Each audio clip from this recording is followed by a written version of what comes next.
kita Dr. Aldina Siratina. Silakan, Dr. Aldina. Baik, terima kasih Pak Dr. Dipa. Ya, oke. Terima kasih untuk host.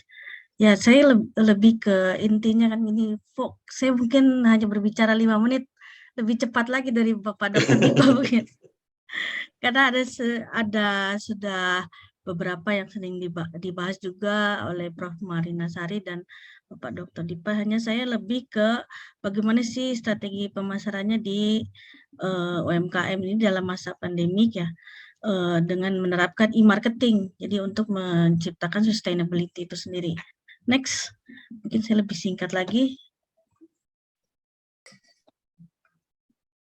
Nah, intinya pada awal tahun 2020 itu kita kan karena akan pertama tuh sangat kaget sekali, bagaimana nih, agak bingung, wah kita harus bagaimana nih pandemik ini.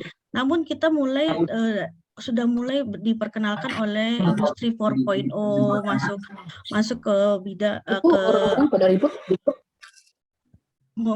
masuk,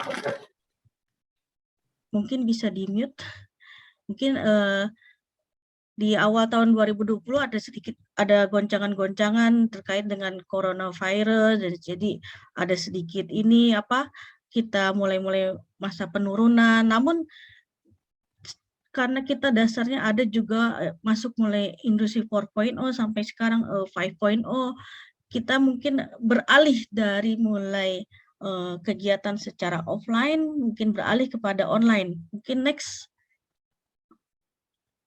Nah, terutama online di sini bisa di e-commerce ya. E-commerce di sini ada banyak macamnya sekarang. Nah, tapi yang penting itu sekarang para pelaku UMKM ini untuk dapat bertahan harus beralih ke secara online, meningkatkan strategi terutama promosi secara online. Jadi bisa dapat kerjasama juga dengan mungkin GoFood atau GrabFood atau apapun itu. Lalu mungkin ada Shopee Food dan sebagainya. Dan juga di situ harus menambah variasi produknya juga, sedang meningkatkan kualitas pelayanan pelaku UMKM ini sendiri. Mungkin tadi dengan adanya kerjasama dengan para industri industri pelaku seperti GoFood, Shopee Food atau GrabFood dan sebagainya. Selanjutnya next. Nah, ini penerapan di sini juga ada digital marketing.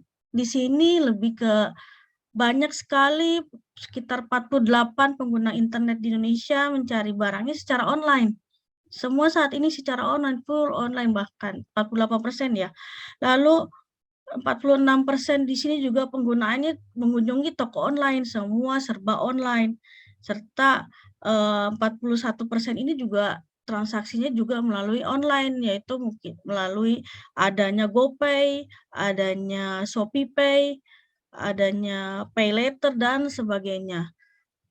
Selanjutnya juga 34% di sini juga pengguna melakukan transaksi secara online via baik itu laptop, komputer ataupun dengan handphone. Sekarang bisa di mana saja, mobile phone ya.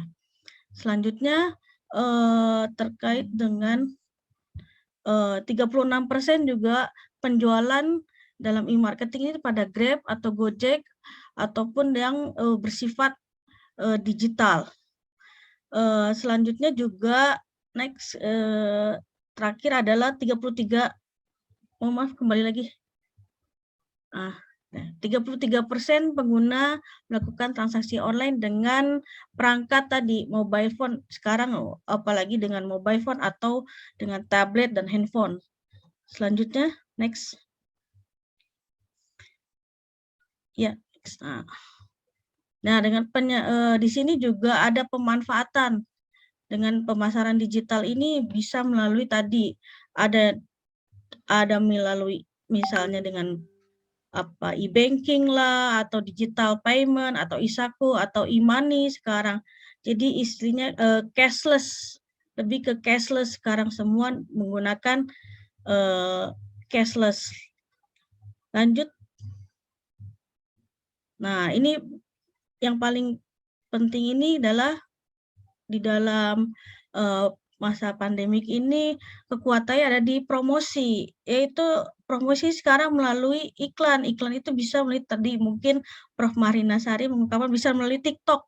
Sekarang lebih banyak TikTok. Nah, TikTok itu kita bisa di-endorse oleh semua oleh para pelaku yang lain, para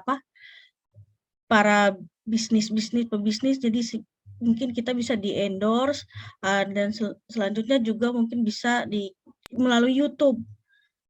Selain personal selling dan penjualan promosi penjualan atau sales promotion.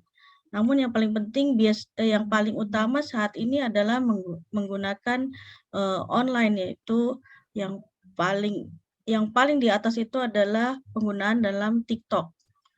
Selanjutnya.